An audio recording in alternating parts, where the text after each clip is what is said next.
And if you would please head into the main room so we can begin, we would greatly appreciate it.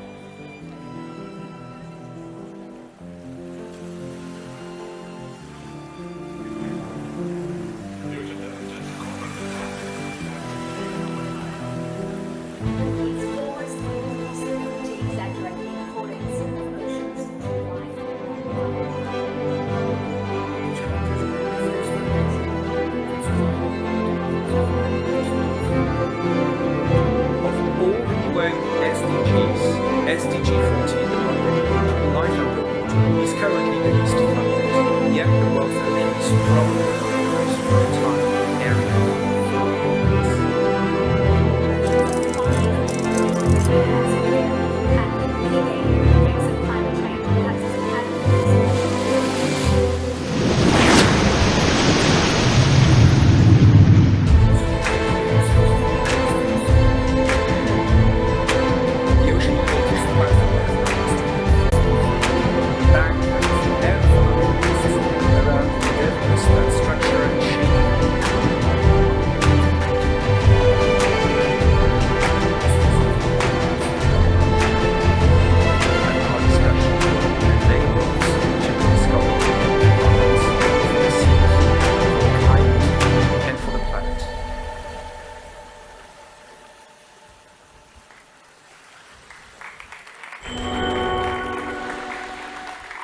In the event today.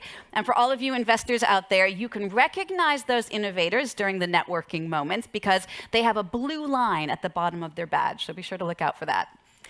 We have a lot of great content for you coming up, particularly this morning, where we're going to be focusing on fighting the big problem of plastic pollution. Coming up, we will have an in-depth panel on just how to close the tap on plastic pollution for a cleaner future. We'll also get an exclusive interview with Emmanuel Ladon, who is the CEO of a company that is a real pioneer in plastic recycling, Carbios.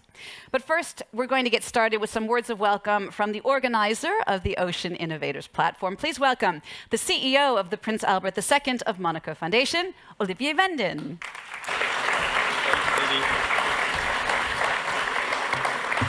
Good morning, everyone. It's such a pleasure welcoming you for this 6th edition of the Ocean Innovators Platform, already 6th edition. I'm very blessed that we managed to move forward so quickly thanks to your support. And thanks also to Barclays Private Bank also for being a very strong sponsor and partner since day one. You believed in that idea, and I'm very grateful for that. So thank you, Gerald. You will say a few words in a couple of seconds, I promise.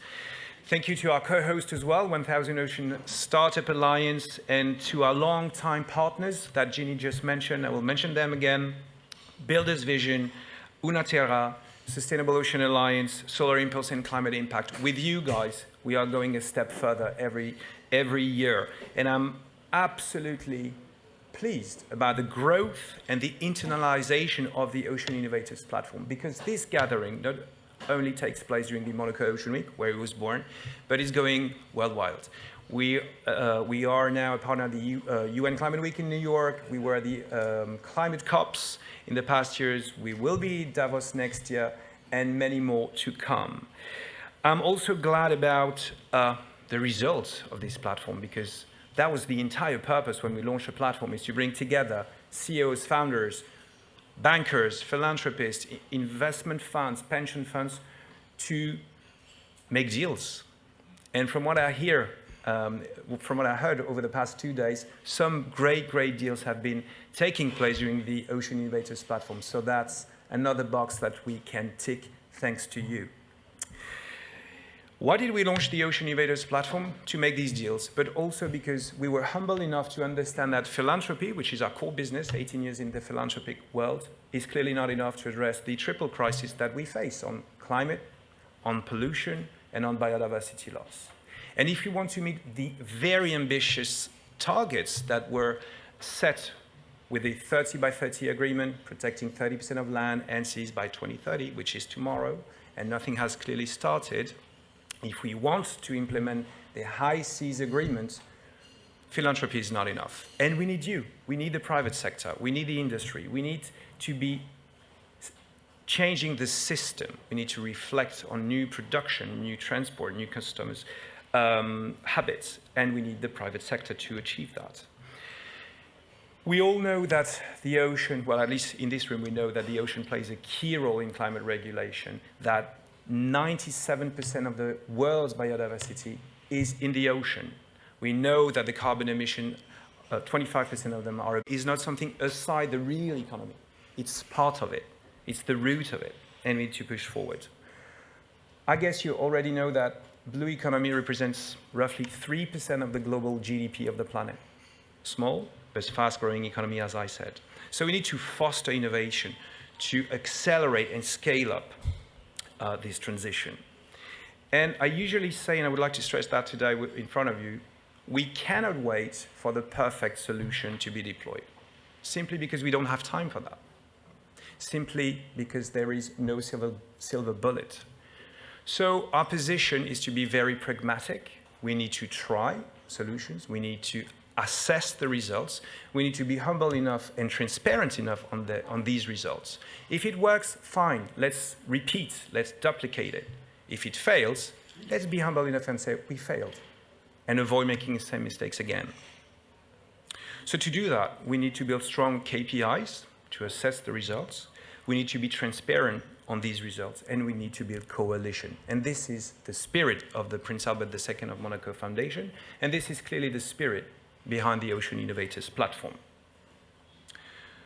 I think that talents are today available. I think that funds can be mobilized, and again, you are this living. Merci Olivier. It's always inspiring to be a partner of the foundation and partner of the Monaco Ocean Week, as you said, since day one. Thank you very much for that. Good morning, ladies and gentlemen. It is my distinct pleasure to provide a welcome from Barclays for today's Ocean Innovators platform. Our oceans, vast and away inspiring, are not merely bodies of water. They are the lifeblood of our planet. They help to regulate climate, nurture biodiversity, and provide sustenance for countless communities around the globe. The health of our oceans is naturally linked to the prosperity of our planet, making their preservation not just an environmental imperative, but a fundamental necessity. As Barclays CEO here in Monaco and head of Europe and Middle East, I stand before you with a deep sense of belief about the transformative impact we can collectively achieve. We recognize that for many clients, their family and its longevity are their most important asset. In Monaco, as we speak to the next generation of clients, both new residents and younger members of established families, we are responding to the demand from these leaders of tomorrow for their family wealth to be invested sustainably. For the investors here, know that your capital has an impact on the world. So when you invest for tomorrow, think also about the influence you'd like your investment to have. For the entrepreneurs here this morning, know that your innovations provide us hope and excitement. Despite the scale of the challenges our oceans face can make us feel powerless. Bringing you and the wider ocean community together at the Ocean Innovators platforms provides a unique opportunity to be at the frontier of a sustainable blue economy, where entrepreneurship, innovation, and investment converge for both economic growth and environmental stewardship. Which is why, actually, Barclays Private Bank is very proud to support this exceptional initiative for the 4th year. Our commitment goes beyond financial support. It is a commitment to foster a sense of responsibility among our clients, encouraging and enabling them to invest to protect and grow their wealth and have a positive impact on the world. This commitment extends to our Barclays Group level too. For example, as members of the Sustainable Markets Initiative, we supported the launch of a guide called Financing Coastal Nature-Based Solutions, produced in collaboration with organizations like Pollination, who have kindly joined us today, I believe. To share some of its insights, the guide provides practical information on building institutional capacity and understanding of coastal nature-based solutions. To close, as you navigate today, look for the vast potential that lies beneath initial connections, enlightening panel discussions, and inspiring entrepreneurs. I encourage you, just as we do with the oceans, to see deeper below the surface to the power and opportunity we are collectively to shape more sustainable and healthier oceans. With that, thank you for your presence, your commitment, and your shared vision for a world where oceans thrive. Thank you very much.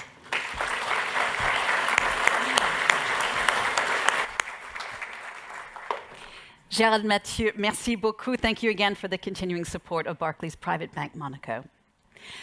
Our focus this morning, as I was mentioning earlier, is on how best to deal with plastic waste prevention and management.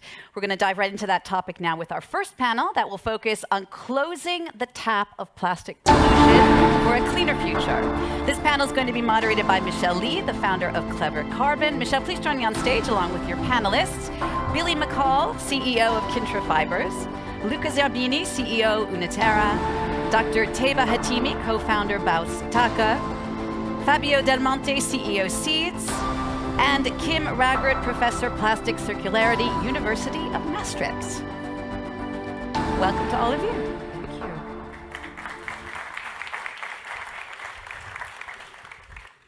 Well, good morning, everyone. It is an honor to be here to moderate the first conversation on plastic pollution. I think no one here denies that we have a plastic problem. And what we're going to focus on today is how do we tackle this upstream to prevent plastic from actually entering the oceans. And our panel brings together perspectives from an investor, an expert, as well as 3 innovators. So I'm excited for you to meet all of our speakers, and we'll start with some brief introductions. I'm going to start with Luca Zerbini, founding partner and CEO of Unaterra, coming to us from Switzerland, providing the perspective of an investor. Yeah, hi. So thank you so much, first of all, merci beaucoup for being here to the foundation. So Unaterra is a 200 million fund, Luxembourg-based, headquartered in Switzerland, focused entirely on the 3 crises that Olivier was mentioning before, so climate change, pollution, and biodiversity loss. We have 2 very clear KPIs around CO2 emission and plastic waste that we track at the company and fund level. And we are entirely focused on circular economy, so solution that can really drive across packaging, waste, food, agri-tech, fashion, etc. Accelerated solution across these spaces so that we can all face together this crisis. Amazing. Next, we have Kim Ragert from Maastricht University, professor of plastic circularity. She comes to us from the Netherlands. Kim. Thank you. I'm Kim Ragert. I have a research group at Maastricht University in plastic circularity. We do a lot of technical work, which is recycling-oriented or redesign for circularity-oriented. But my personal hobby is also the systemic view. How do we get all these technologies implemented? How does it all fit together? And how do we make it happen around the world? And I'm here today to join this panel, but also at Ocean Week as a member of the Impact Fund of the ReOcean Fund. Wonderful. Next, we have Dr. Teba Hatimi, who leads Baus Taka. She comes to us from Mombasa County in Kenya, providing the perspective of an innovator. Thank you for having me here. So I am a dentist and social entrepreneur. Back in COVID, during COVID time, I almost got involved in an accident with 3 other vehicles because somebody dumped waste illegally on the road. And that actually pushed me to be the change I want to see. And I ventured and became the co-founder of Baus Taka Enterprise, which is a tech-integrated waste management enterprise. Thank you. Wonderful. Next, we have Fabio Del Monte, founder of Seeds, Sea Defense Solutions, coming to us from Italy. Fabio. Good morning, everyone. Thank you for having me here. And Seeds is an Italian company that is working for developing solutions for stopping plastic waste in rivers before they get to the ocean. We don't focus just on collecting the plastic, but also making sure that what we collect is recycled and is like we are going to produce value out of it in order to make all the system economically, financially sustainable. Thank you. It's really important. We need to have a systemic vision on all of this. In many, many cases, the technical solution is not the solution. It's not enough. A lot of our challenges are social, are political in nature, or otherwise logistical. So a small example, if we get clean water to the world, tap water, we no longer need water sachets in large parts of Africa and Southeast Asia. And water sachets are a very large part of the plastic waste problem in these regions. So by fixing a not direct is definitely a place that we need to look at. There's the social considerations as well, and also thinking more circularly. Whatever you have in your hand may end up in the waste as well, but also, Luca, great point around the fossil fuel industry, and our economy is really based on that at the moment. If we transition away, that's also an opportunity. So let's hear from our innovators and how they're each tackling this challenge. So we'll start with Teba. Tell us about Bastaka. Thank you. So the problem first is Mombasa County is an island that is surrounded by the Indian Ocean. We have a population of approximately 1.3 million people. One of the major challenges in Mombasa County is the lack of waste management system, the public waste management system. So we have unauthorized waste managers collecting waste and illegally dumping it on roadsides, like how I almost got involved in an accident, on pavements, and also directly into the ocean, causing the Baustaka app for those who own smartphones and have access to internet. And we have an events feature where the community is sensitized and encouraged and motivated to take community climate action through edutainment at beach cleanups and community beach cleanups. This way, we are ensuring that the community, there is awareness in the local community, and the waste is actually streamlined from the source all the way to recycling centers, thereby reducing marine plastic pollution. Thank you. Yeah. You also mentioned about the eco champions as well, which I found really interesting. Yes, so we have a program that is known as the BAUS EcoChamp program.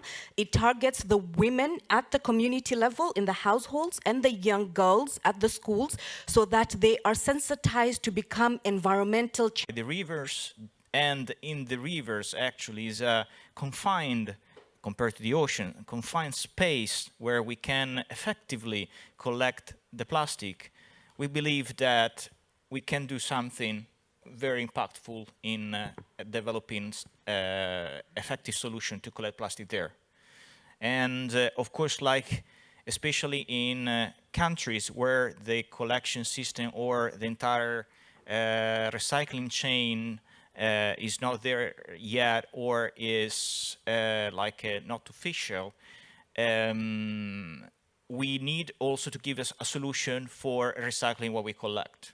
So we the material from the river that is transported is quite mixed, but we are identifying solution for recycling challenging material, plastic, not just, and also we are trying to get let's say advantage of the organic material we are collecting. There is the possibility of using also that one in order to make for the local administration the management of the barrier economically sustainable, self-financing, but also can be moved because the river changes in time, so can be easily placed again in another location. And is it possible to catch ocean life in it, or is there a mechanism where that doesn't get caught? Well, we designed the barriers in order to minimize any kind of impact on river and wildlife. There's no impact. Actually, we experienced that the structure becomes quite integrative part of and is used from local nature. We have the chance also to camouflage the structure with and being colonialized by local weed, so it can fit perfectly the ecosystem and be just used from animals actually. Great, thank you. Billy, tell us about Kintra. Yeah, so the thesis statement for Kintra is pretty simple. We want to, so performance is number one. People don't care if you don't have a unique, differentiated market or product on the market. In our case, we have a material that is as soft as cashmere, actually softer than cashmere. But so our starting raw materials come from any fermentable sugar. That could be a loaded topic. That's another panel discussion for another day. But we do have a line of sight to getting to an amount of material that's enough to satisfy the market for a reasonable price. And number three is environment, which is kind of odd to say in a room full of people who care about the environment. But at the same time, those other two are very important because you don't get to the environmental portion until you satisfy those first two topics. Environmentally, the whole point of what we're doing is kind of like harm reduction. We know that materials like our clothes that we wear are going to shed fibers. Let's make sure that those fibers aren't causing any harm in whatever environment that they end up in. So in our case, it's creating a material that's biocompatible, bio-neutral, something that fits in the biocycle. A lot of the issues with bio or microplastics made out of PET and even things like cotton, believe it or not, because they're treated with certain chemistries that render them not degradable. Creating a material that, if it does interact with flora and fauna, like it typically does, making sure that it doesn't, again, cause any sort of real harm. Decades long, it's not an easy, quick thing. So we have to really plan for the future. We have to make sure that, again, we fit into the existing infrastructure so that people would like to adopt it. Mm-hmm. Even then, there's a social sort of stigma with any new material. I mean, we talk with clothing brands, and a lot of them are very excited about what we do, but they also have a business to run. They have a bottom line, they have overhead. Switching to an entirely new product can be kind of scary. Even products that are drop-in replacements, I'm not sure if you guys pay attention to the news, but groups like RenewCell, which were kind of the darling of the industry, and they're now bankrupt, sadly enough. They were creating a drop-in replacement for viscose using textile-to-textile recycling scheme. They did everything right. It didn't work. Maybe there is probably a lot more to that than just saying it didn't work. But still, it's very new. There's going to be some growing pains in the industry, and I think people just have to be a little bit patient. And it's on us to make something that people gravitate to and really like. Perfect. So we have 3 different innovators on this panel. We've got physical infrastructure, we have waste management, and we have different materials. So when we're tackling upstream pollution, I think we have some interesting diversity in solutions. So now I'd like to kind of dig into the business side of each of the solutions, and I invite our experts, Kim and Luca, after hearing from the speakers, to ask some questions and engage. The county government Department of Department of Solid Waste Management and Environment, so that this mobile application actually collects waste data to support in strategic decision making and also enhance zero waste communities. We are currently in the scaling stage now because we were selected as one of the 3 winners of the Afri-Plastics Challenge, where we received a grant from Global Affairs Canada, which was the challenge was run by Nesta Challenges in the UK, and we also received a grant from the US Embassy in Nairobi to run a pilot phase. And from January, we are now ready, after a successful pilot phase, we're now ready to scale our solution to other coastal communities in Mombasa and across the coastal region in Kenya so that we can reduce marine plastic pollution. Perfect. Kim. First off, I'm a fan, and I'm really Reaching out to us and telling us if this works in the plastic waste, can we replicate the same system to collect the glass waste? So that means it's not just going to work with plastic, but across the various waste streams. For the informal waste pickers, there's actually going to be enough for aluminium and the rest waste streams. amazing. Am I allowed a second question? Mm-hmm. Yeah. And then I'm going to ask the same question to Seeds, actually. It's the then what question. So if your system works perfectly and the waste gets to the recycling centers, then what? At present day or in the future, does it get baled, exported, sold off? Is there an actual recycling? Are there new products being made and going back? How does it work? So for us currently, what we were just interested in is to get it off the oceans. It doesn't get to the ocean. So we reached out to Kenya Plastics Pact, and they actually introduced us to one of the largest plastic waste recyclers in Kenya. So we have repurposed shipping containers, 20 feet and 40 feet. At the heart of the communities. So we have a system where from the source it is transported to the containers. When the containers are full, we reach out to the recyclers, they come and collect it, and they take the plastic waste for recycling. They recycle them into pellets. They have a partnership with Unilever, and then Unilever takes the recycled pellets and they make them into Unilever products such as shampoo bottles. But what we want right now is, why should we transport the waste that is collected from a coastal community, take it all the way to the capital city in Nairobi? Those are carbon emissions. Our vision is to ensure that we set up advanced technology, recycling, material recovery facilities at the heart of every community, so every community can actually recycle that plastic waste without having to transport the bulk of it to the capital city, because that is carbon emissions. So that is the vision for Balstaka, to recycle the products. One more. Please, So she keeps sparking. you need for to more have questions. coffee. Please. It's because you give such great answers. Would you have a feeling, because setting up local waste management and recycling is a tonnage game. You need a critical amount of mass before it works out. Do you have a feeling for what the annual kilotons of plastic waste in these communities is or could be?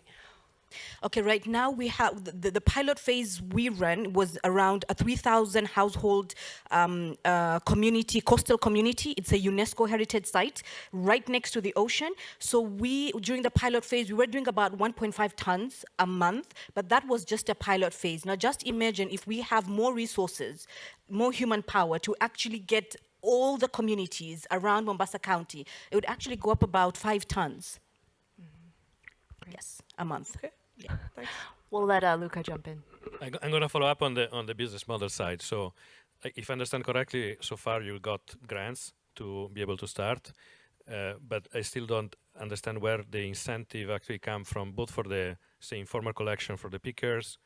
So, are you getting paid from revenues from the different families? Are you getting paid by the companies like Unilever?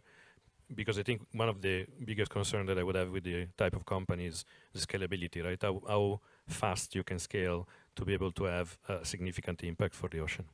Thank you for the question. So what we're doing right now is we're charging high-income households and corporates to manage their waste. And we're also, the mobile application is collecting waste data and waste right now is wealth. So you can actually sell the data to NGOs, to government. So what we're doing is the high-income households are paying us every month for subscription-based, and the commercial institutions as well. And then we get to pay the informal waste managers and the women in the community for the waste. After that, the recyclers come to collect. The more waste you have, the more you get paid for. So we sell it in tonnage to the recyclers. So we get paid. That's how we actually make the money. And you're getting paid for the plastic or also for all the other type of waste? For all other types of waste. But right now, we're just focusing on plastic because we learned about the United Nations Environment Report that by 2050, there'd be more plastic than fish in the ocean. And coming from an island, that really shocked me into action. So we think that plastic is toxic and there is a lot of it being produced. We need to be the change as women at the forefront of this. Yeah.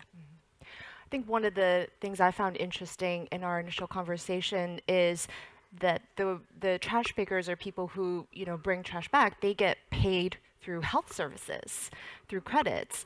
And is that something that you think can scale to other places in Africa, like in Asia? Would it be similar or the same? I think so as well, because why we decided to use outpatient health services is because we went to the community and we asked the community, what would you want back? Is it food? Or is it health services? So majority of them said, if you're going to pay us cash incentives, that means we're going to buy vegetables with it. But we don't have the money to send ourselves and our family to the hospitals because it's very expensive, especially where there is low-income communities, and that is how we're actually supporting the communities at the low income. Yeah. Wonderful. Thank you. Okay. I think we can transition to our next innovator, Fabio. If you can share with us your business model, potential customers, where you are in deployment, and the type of funding and investments you've gotten so far. Sure, thanks, Michelle. So our business model is built in 3 parts. So there is the sales of the barriers. There is the sales of the service of riverine cleansings. So like we offer to the public administration the installation, the management of the barriers and maintenance and the collection of the waste, and we get like a monthly fee. So the public administration like don't have to manage the system, but other public administration prefer to own the system. So like we included also like the sales of the barriers. A third revenue stream is something we are working on currently, and is based on the production of ocean-bound plastic credits. So and this comes from our like second client, which is now 4 barriers in Italy last year. And we are about to install 3 more. So like there's revenue that is helping us in growing, and we are about to start collecting a first round of investment. Like for the future, we see more and more based in our business model on what we do with the material we are collecting. So like production ocean-bound plastic credits is something that is developing also because the definition of ocean-bound plastic credits is like something quite new, as is new the definition of plastic credit. But we believe that like they will make like our startup much more scalable and allow us to have larger and quicker input on the ocean. Great. I'll let Luca start. Yeah, thank you. So I will start. Thank you. I think as I was mentioned before, I met 5 years some time ago at the Mass Challenge Accelerator in Switzerland. So I've observed the company from afar, and I think it's a great solution. My question actually is more about, as much as I love Italy for obvious reason, I mean, we know that most of the issue of plastic waste in the ocean comes from the 10 largest rivers in Asia. So about 80% of the plastic waste comes there. What's your plan to actually go to, tackle the problem at the biggest source, which is that area? Yeah, definitely. So actually, at the beginning, our first installation would have been in Jakarta, and is where actually the project started. I was doing a study for the University of West of Scotland there. Just like the COVID situation, like changed our plans, so we have to localize more where we were because like we couldn't fly, etc. So. But definitely our plan is to extend in where the majority of the plastic is entering the ocean. So we have dialogues and local sales agents in Philippines, Indonesia, India, and like we are investing in growing this network in order to install there as well. Like because the value, because like it is not just plastic, but plastic would have gone to the ocean, so there is a higher margin in order to like for the recycler, and so like there is would be a margin for us as well. So that's an option as well. Yes. Very good. Thank you. Thank you. Kim. Oh, I'm so triggered by these credits. So ironically, when you talk about value, you say it's higher value because it's ocean-bound plastic. This value is entirely on the PR side, because the technical quality of these plastics typically is lower because it has been floating around, it has been exposed to UV light, it degrades, it gets biofouled and all those things, so it's crap. And if this type of material would be offered in any different context, it would be incinerated straight away, and you still would have done a good thing because you took it out of the environment. But because there is a high PR value in it, we get to these ocean-bound plastic credits. which have a huge capacity for greenwashing. Could you comment on that? Yes. So like we are at this point, like as I said, like the definition of ocean-bound plastic credits and plastic credits is still to be well defined in a standard, and there is this issue, and there is the danger of non-additionality. So, for example, I don't know, producing credits from plastic that was already recycled before. So like there's no added value there. So like we have to be very much aware of that. Enabling the fact that other organization like us can stop the plastic from reaching the ocean. So it's not about it's about trying to make like the company impact balance out from another project that diminish the kind of impact. And so like making the whole thing transparent, like we hope to make sure that like there's no greenwashing in the process. Would you sell to companies if you know that they are greenwashing? Yeah, no, like, or at least like it's not going to be possible. It's not going to be possible just because like there's no going to be like the connection from like it depends what it means in greenwashing. Like for example, if it is like a oil company, so like that is like involved in the destruction of a certain area and is like is buying ocean-bound credits in order to cover with PR the like that the damage. Actually, that's a situation where we wouldn't want to be involved. I think we can have a conversation, like a question at the end, like, do plastic credits work and how we all feel about that. But let's move to Billy. And Billy, do you want me to repeat the questions or you got it? I think I got it. Great. Yeah, so we're a Series A company. We've raised a little over 8 million. Our last round was led by H&M. We had participation with Bestseller as well. So we like aligned, corporate ventures in our space. We are, making a yarn that's being used in consumer fashion. We're in a program called Fashion for Good. Maybe some of you know it. Fashion for Good is kind of like a matchmaker between some of the large corporates and material innovators like ourselves. So we blew through the program, and we're actually halfway through our second phase of the pilot program that we started with these brands. Adidas, Patagonia, H&M, obviously, Reformation, Bestseller, a few luxury brands as well. Are all on board, and we're making products for them, developing custom fabrics, doing all of the sort of due diligence in terms of, hey, what's the tensile strength? What's the abrasion resistance? Can we launder it? We're doing all of that. We've had some really good results coming back. The brands are very happy. So the next phase is, well, how do we, go beyond just, working with a few square meters of fabrics for these brand partners to work with? And the way that we do that is by partnering with some of the world-class leading engineering firms for our chemical intermediates that we produce that are kind of endemic to our business and make us tick. It's our core IP, actually. The resin producing, we're working with, again, a world leader that they probably have 160 plants all across the world that produce millions of tons, well, in aggregate maybe more than that, maybe tens of millions of tons of different types of plastics. And again, our chemistry fits on all that equipment, so that's on purpose.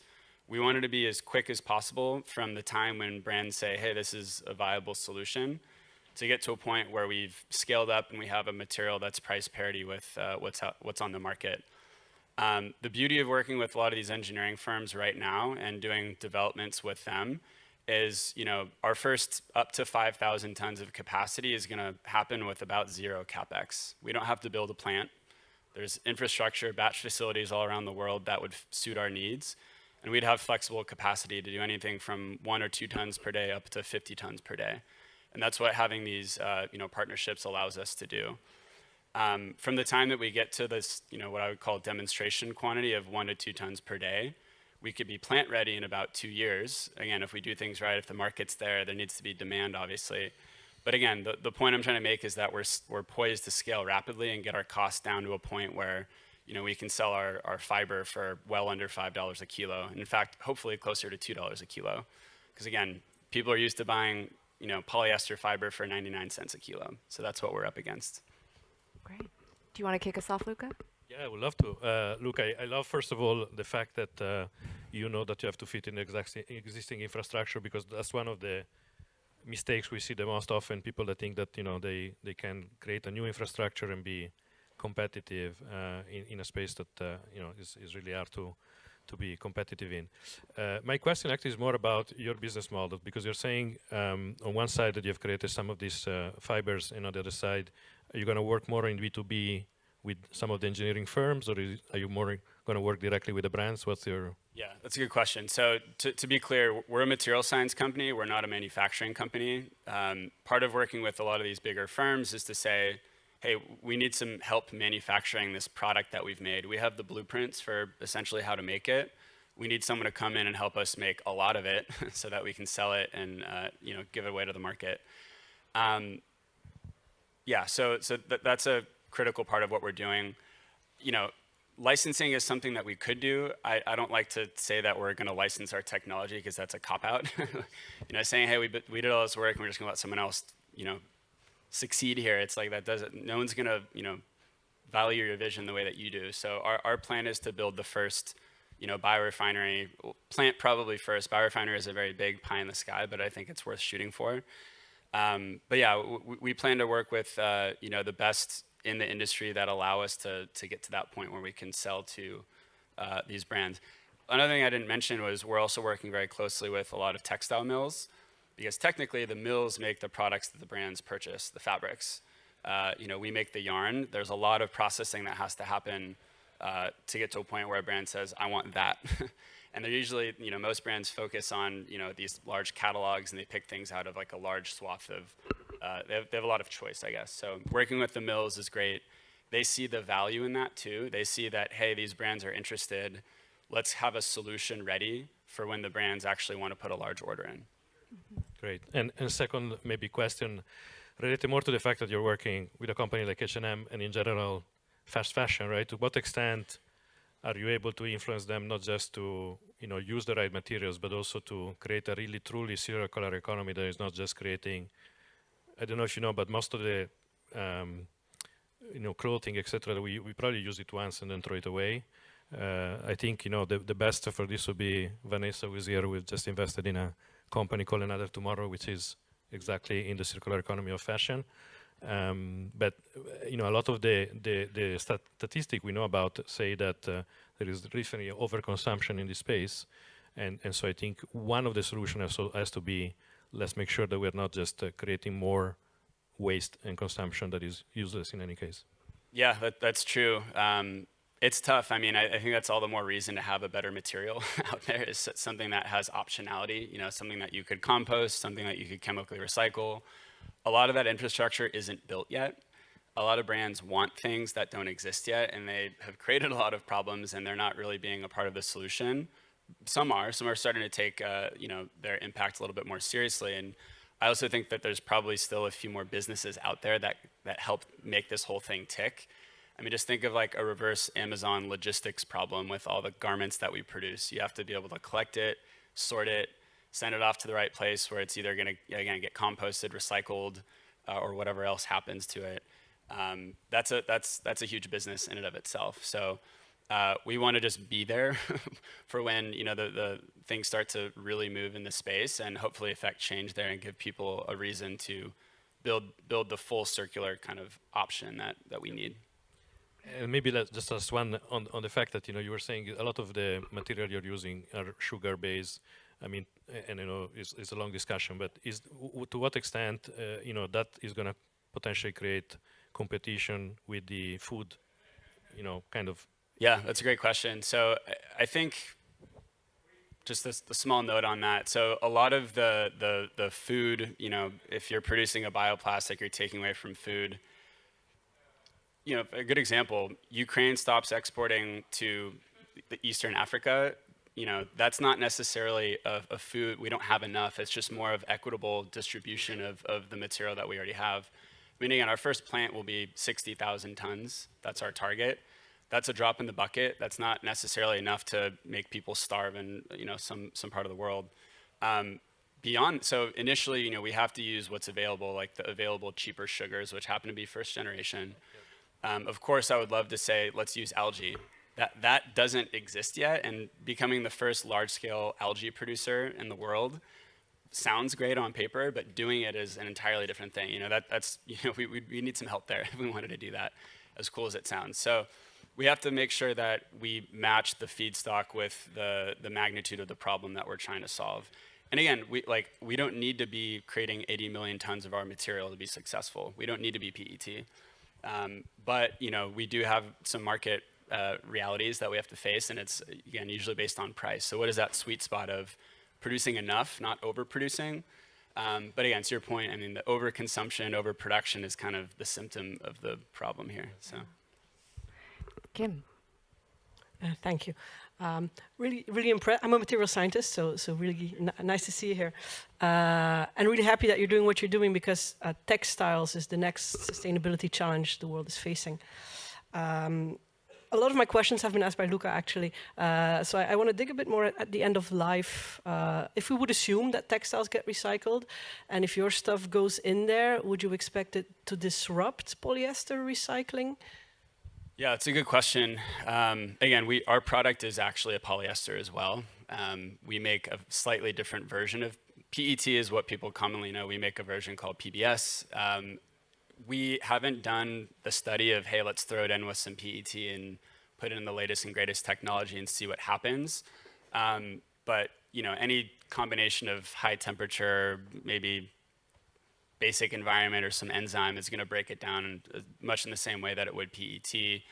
At that point, I mean, assuming the feedstocks are relatively pure and it's just our material, just PET, maybe something else, it becomes kind of like a refining operation where we have our raw products that maybe have different boiling points, different crystallization temperatures. You can pull those off and separate them. That's ideal. That's also much easier said than done. I think a lot of the challenge with chemical recycling today is, again, you need scale for it to be economical. So, processing 10 tons an hour or something.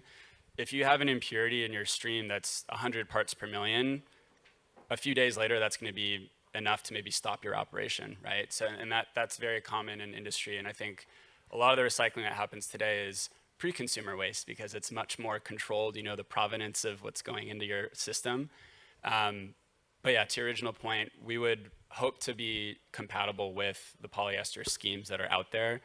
I'm not necessarily sure that is the issue. It's more the other stuff that I just mentioned, where you have something that's out in the world, you don't know where it came from, what its history was, and now you're putting it in a reactor. Or you have to sort it and put a lot of energy, and it becomes economical to say, hey, that's going to work. Great. Stuff. Okay. One more, Kim? I can, yes. Yeah.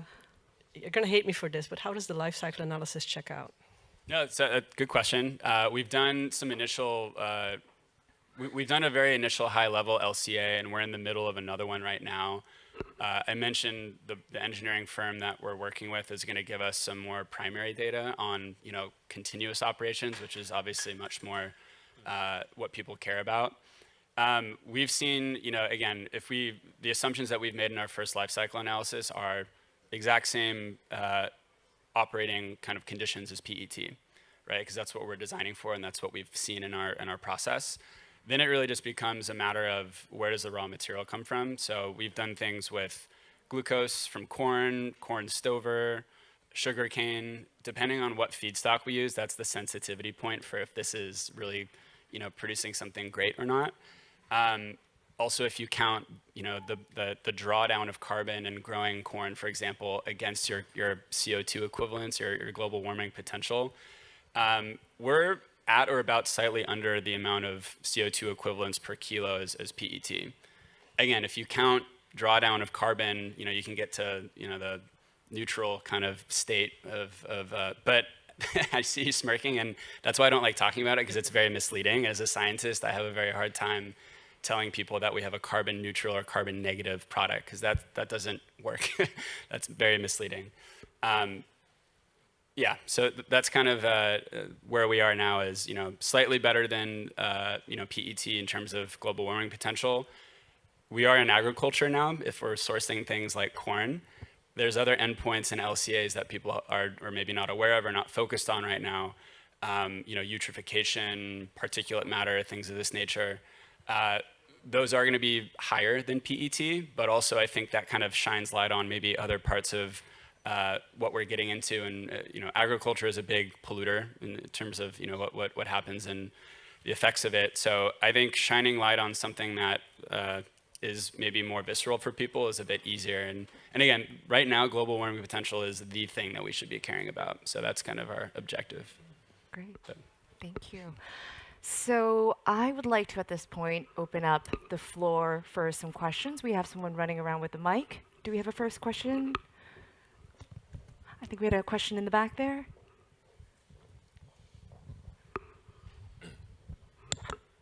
Hi, good morning, everybody.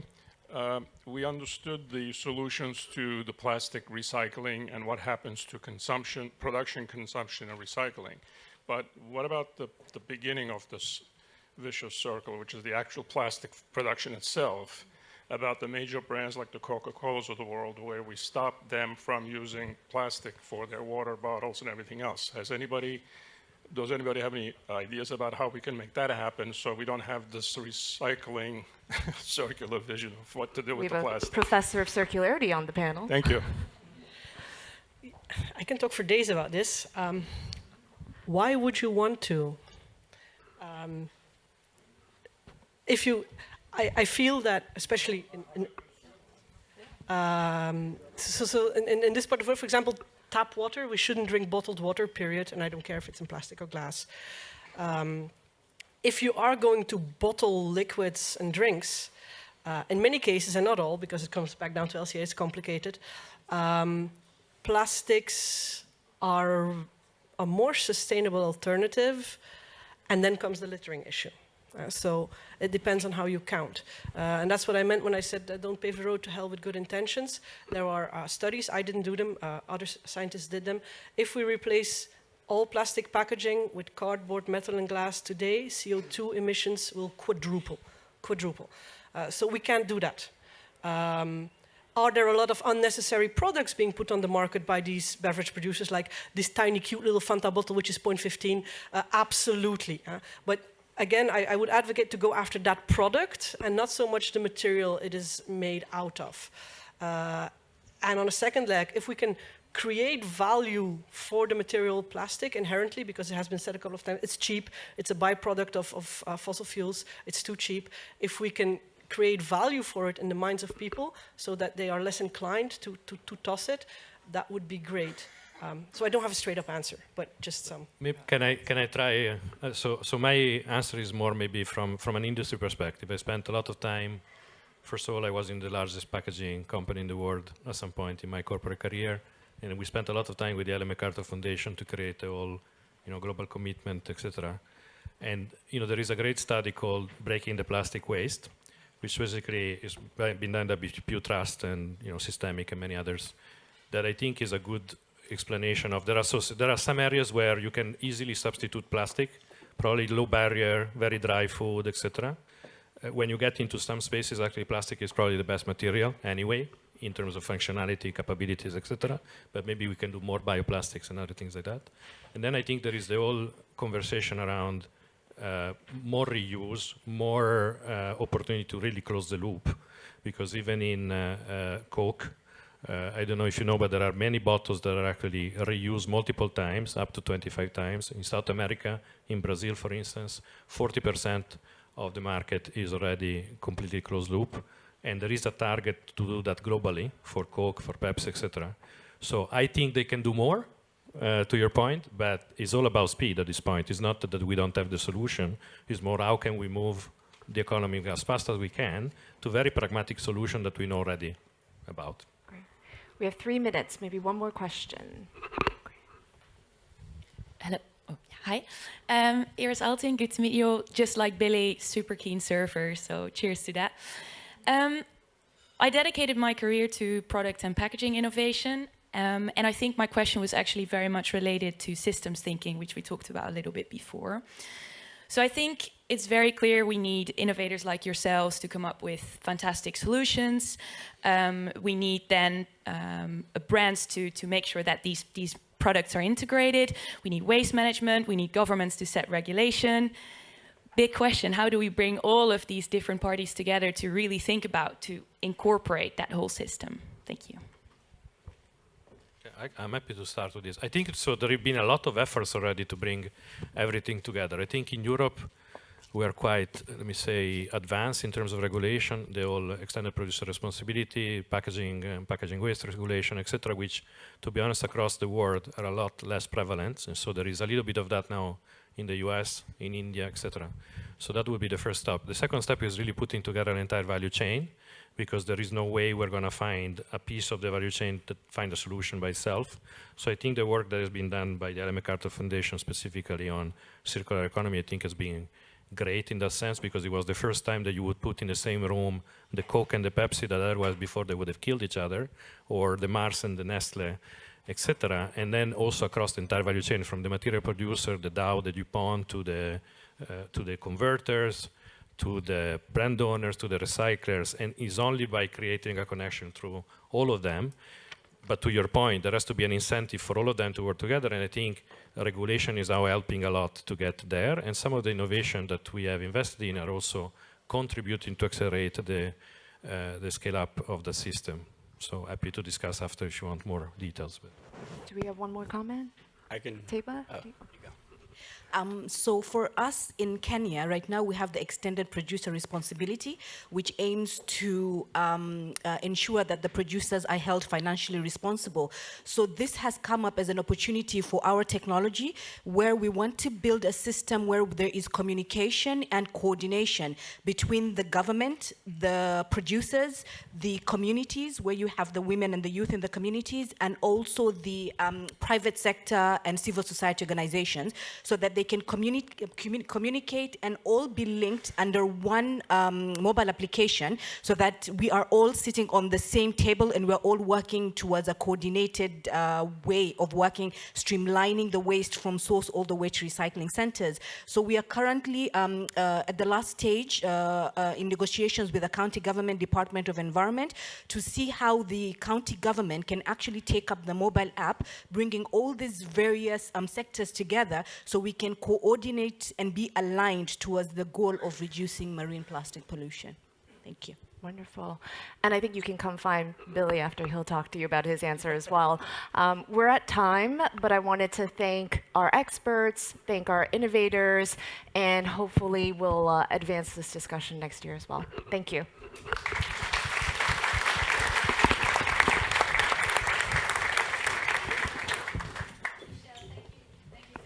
And thank you to all our panelists for that first session on how to close the tap on plastic pollution. It's fascinating.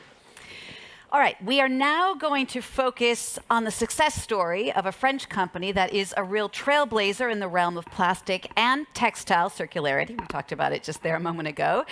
It's come up with one of the most innovative new plastic recycling solutions in the world. The company is Carbios. It's now taking plastic and textile waste and turning it into a precious raw material that's entering the circular economy. Would you please welcome with me now the Carbios CEO, Emmanuel Ladon.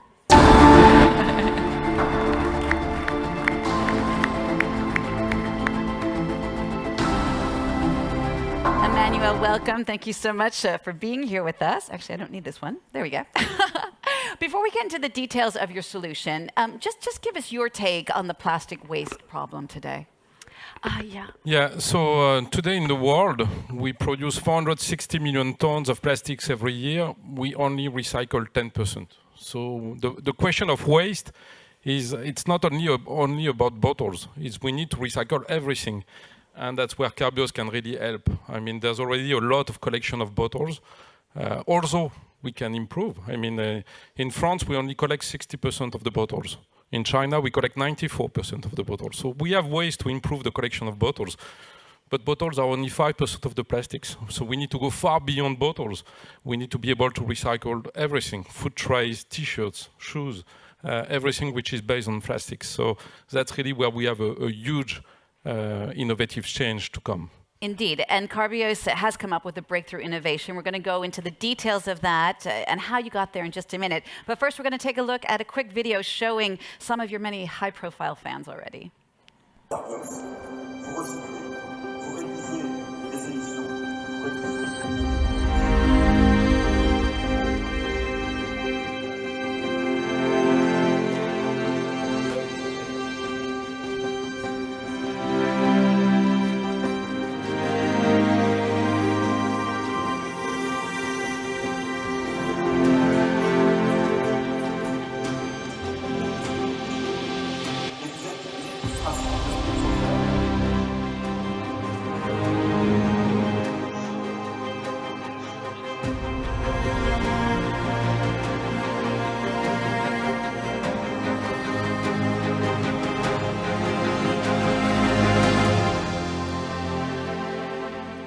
So first of all, congratulations. A lot of compliments there. But just to explain to everyone, why is Carbios so innovative? What's the difference between regular mechanical recycling of plastics like PET that have been used for decades and what you do? So first of all, we are biotech. What we do, everything we do is based on enzymes. We design enzymes, we bioengineer enzymes, which is a protein, to be able to recycle plastics or to biodegrade plastics. I will come to that. So we are biotech, so it's a totally biological products. We do everything we do is solvent-free. We go back, we start from waste on polyester or PET, and tomorrow we will do the same on polyamides and polypropylene and polyethylene. So we are developing the technology beyond polyester. But we start from waste, and from the waste we go back to the basic components used by the plastic industry, which are the monomers. So basically we do a biodegradation or a depolymerization of plastics using enzymes. It's unique because we have started very early. When we started in 2011, we were the only one. Today many labs and many companies try to do the same, and it's good. It's good because it's really the future of recycling is enzymatic recycling. The big benefits to mechanical recycling is a lot. I mean, first, it's much more circular. When you do mechanical recycling, you will do 2 recyclings, and that's all. The plastic is over. With our technology, with Ellen MacArthur, we are developing the MCI index, which is the circularity index. We can do 5 times more cycles of recyclings. Second is the quality. We go back to a virgin-like quality. By the way, I brought just a bottle, so that's... But just to show you, that's a Carbios bottle, okay? You would drink in that, I guess, because it's exactly like a virgin bottle. And that's truly a mechanical recycled bottle that I will show you, which is full of impurity. That's mechanical recycled bottles. So today when you buy a recycled bottle from anybody, Coke, Pepsi, or whoever, it's full of impurity. And you have in Carbios plastic, you have no bisphenol, no phthalates, no issues that you could find in mechanical recycling. So the quality of the plastic is there. Then there is a CO2 impact, which is not the least one.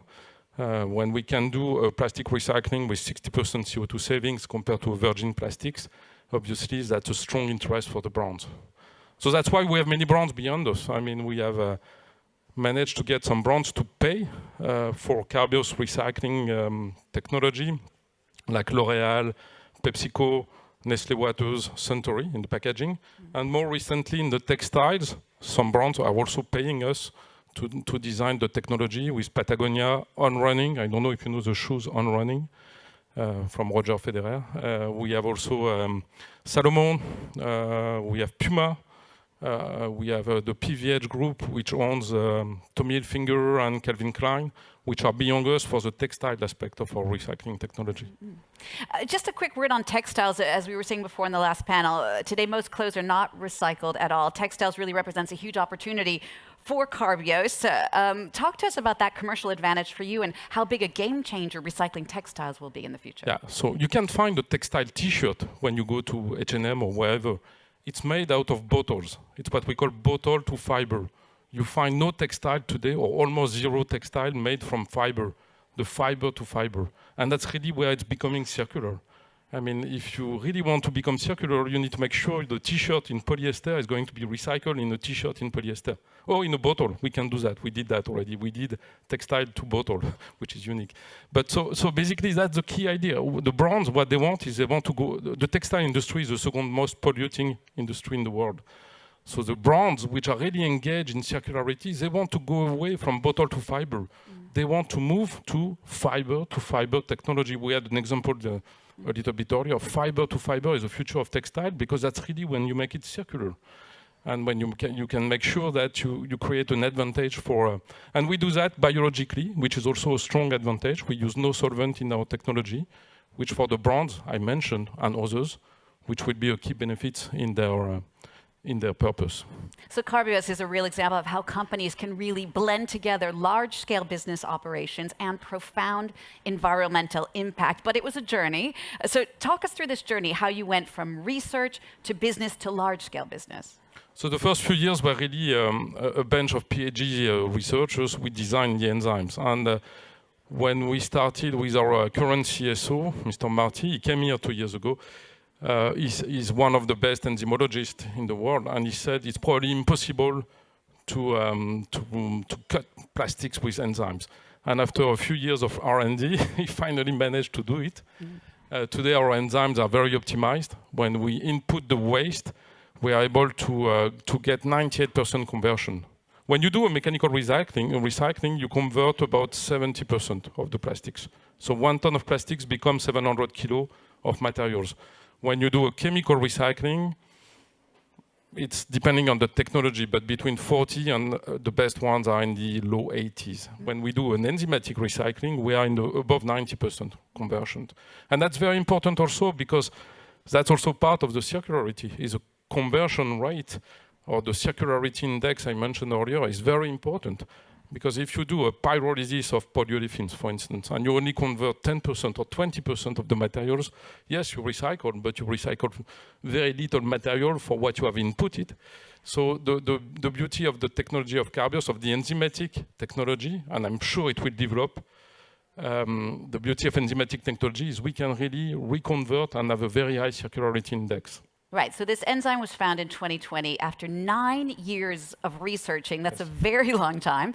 How did you go about convincing investors to fund you long term? Is there a key to getting investors to believe in you and give you that money to develop? Well, I think at the beginning the company was small. It was more R&D funding. As soon as you become industrial, you need to go to a different scale. And that's really where we had started to look at partnership.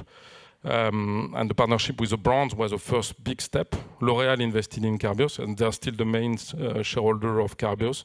They own about 6% of the company. We have other big brands beyond us in the like L'Occitane or Michelin tire company. But then you have to go and really find your journey and say, I'm going to become industrial, and give a clear timing to your investors. So what we said to the investors, and we are pretty there, is that our technology will be ready to license in 2024, and we will sign license this year. So we have in Asia, in Europe, and in the US, people which are going to license our technology. And we said we would be cash positive in 2027, and we will be cash positive in 2027. So that's really a long journey for investors, but it's a bit like the first people investing in Amazon. So you don't get immediate return, but you have a very promising business long term. So that's, I think, not so difficult to convince investors when your technology is really disruptive. So today, in the shares of Carbios, we have a lot of impact funds, big funds. I mean, BlackRock is one shareholder of Carbios, and a lot of small shareholders. We have 22,000 small shareholders which are invested in Carbios. Would you say there was one major challenge or one major obstacle that you almost didn't overcome? Well, the going industrial is a long path, and Carbios took the careful path. So many companies start with a pilot plant and they go immediately in the large plant, and that's a mistake because you need to improve your technology, and that's what we did at Carbios. It takes 3 more years, but we went from a pilot plant in 2018 to a true real-life plant. We call it a demonstration plant, but it's a step which is absolutely necessary. And it's not yet revenue. So we did that in 2021, 2022. And once your technology is proven, then you can go large scale. And many companies, unfortunately, fail because they go from a pilot plant to an industrial plant. And then it's when you have all your CapEx engaged in something which could fail, that's not the way to go. So that step of 3 years of a real-life plant, demonstration plant, was really the point which is long, and you need to be very convincing to your shareholders that it will take 3 more years to be revenue positive, but then you prove your technology works. And then you can scale it up very widely. That the phase we are in is to scale up, to do our first plant in France, which is under construction now, but also we are starting the licensing, and we are licensing very soon in Asia, in Europe, and in North America. Talk to us about cost. So Carbios' product is about twice as expensive as virgin PET. Was that a hard piece of the puzzle to convince companies to pay more for your technology? No, because, I mean, first of all, virgin, they don't want virgin anymore. I mean, there's a trend. All the brands are taking commitments towards more plastic incorporation. I'm not even talking about regulations, but if you look at Ellen MacArthur Foundation, you take all the 200 big brands, they are all committed to more plastic recycling inclusion. I don't have the key figures in mind, but I think L'Oréal, they are today at 78% mechanical recycling incorporation, and they want to go to 100 in 2025. But all of them, Pepsi, Coca-Cola, all of them, Mars, all of them are taking commitments towards more plastic inclusion. So plastic recycling is growing. Mechanical plastics is already much more expensive than virgin plastics. It's a question of scale. I mean, mechanical plastic is already 60% higher. So we are more expensive in recycling just for question of scale. A plastic producer, I just visited in China, a 3 million ton plant. So that's huge. When you do a recycling plant, you do 50,000, 100,000 tons. So that's not the same scale. So that's naturally more expensive, but the cost for the consumer is minimum. We have estimated that we had 3 cents on a bottle of sunscreen, Biotherm sunscreen from L'Oréal, which is the orange packaging. So that's 3 cents on the packaging. We had 5 cents on the Patagonia t-shirt, which is retail 40 euros. So the cost to the consumer is almost not visible. The cost to the brand is slight, but the marketing benefit is huge. Luca, earlier on the panel before, mentioned regulations. It's true in Europe, but we do have more advanced regulations than elsewhere in the world. I believe they have to use 25% recycled content in their packaging shortly. So was that just a happy accident? Did you see that coming in your business plan? Yeah, obviously that's creating a lot of interest from the brands, because they know that with the 25% 2025 regulation in Europe, by 2025, 25% of the packaging has to have recycled content, and that will move up to 65% in 2040. So that incorporation of plastic is creating a degradation of the waste. The feedstock is more recycled, so the quality of the waste is getting worse and worse. So mechanical recyclers are struggling with the quality of the waste. And here comes the advanced recycling, like our technology, but because we don't care. I mean, we can use any kind of plastics. Somebody said it can be unwashed. I mean, we are testing now unwashed plastics in our plant to make sure it works. So it can be colored, it can be dirty, it can be full of chemical products. Because we do separation, we don't care. We go back to the basic components of plastics, whatever happens. Talk to us a bit more about your business model now going forward. You mentioned that you're building the world's first PET biorecycling plant in France. Tell us about that and where you go after that. So the business model of Carbios is licensing. So we are going to license our technology to mainly PET producers, but also chemical groups or waste management companies. So that's the kind of big companies we are talking to. And the licensing, we get revenues from a royalty of the licensing. So it's a bit like a franchise model, if you prefer. It's a bit, you franchise something, you get royalty. And we get also a part of the money from the enzymes, because that's our enzymes. We don't produce it.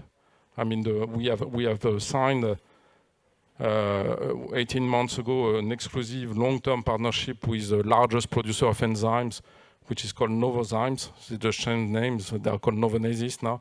But they are a Danish company which produces 50% of the enzymes in the world.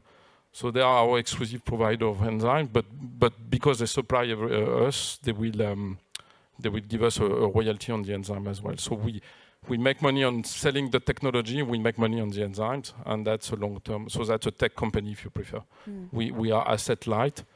Beyond the first plant where we have 75% shares, all the other plants are asset light and invested by others.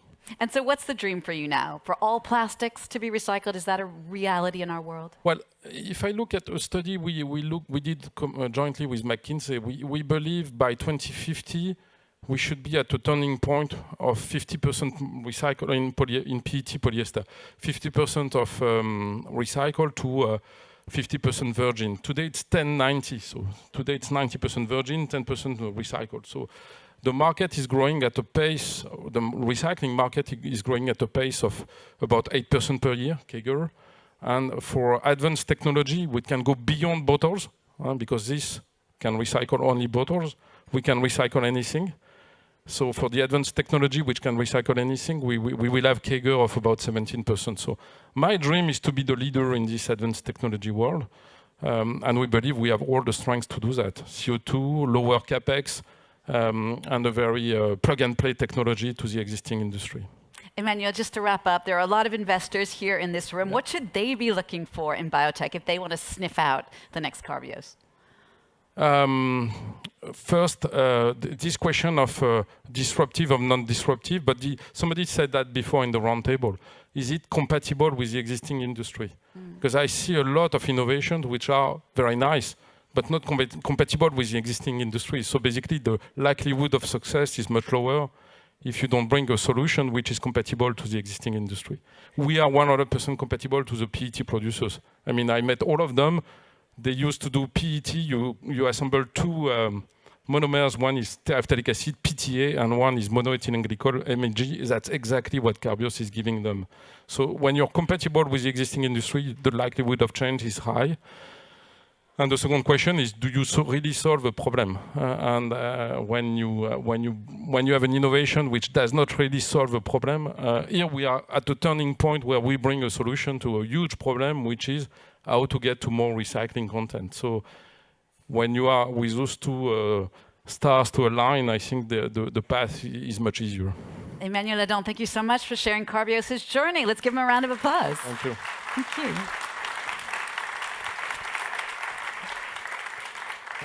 All right, coming up for you this afternoon, we are going to come back here. We'll come back into this room at 2 p.m. We're going to have more fireside chats focusing on investment opportunities in the blue economy space. We're also going to have 2 more panels looking at the role of innovation and technology and what they can play in both MPAs and aquaculture. In the meantime, it is time for lunch. Now, during the lunch break, we have an exhibitor's corner where you're going to get a chance to take a look at 4 innovative new companies. They're called Beauty Disrupted, Lagosat, Reefs, and Lactips. They'll be over there. You can also get a chance to taste some incredible plant-based sashimi, which is courtesy of Current Foods, which will have a tasting. Current Foods is a company that's out to disrupt the fishing industry without compromise. Speaking of delicious food, there is very limited seating for the special OIP dinner tonight at the Meridian, but there are still a few places left. If you would like to join us tonight, you can go to the welcome desk over there to purchase your tickets. But for now, it's time for lunch. Check out the exhibition corner, and we'll see you back here at 2 p.m. D'accord, merci. Super, thanks. It's good. Good. Yeah, leave your stuff here. It's fine. Sure. We have to take a ticket, you said? For tonight, if you want to go to the dinner, yeah. But tonight, the lunch is all fine.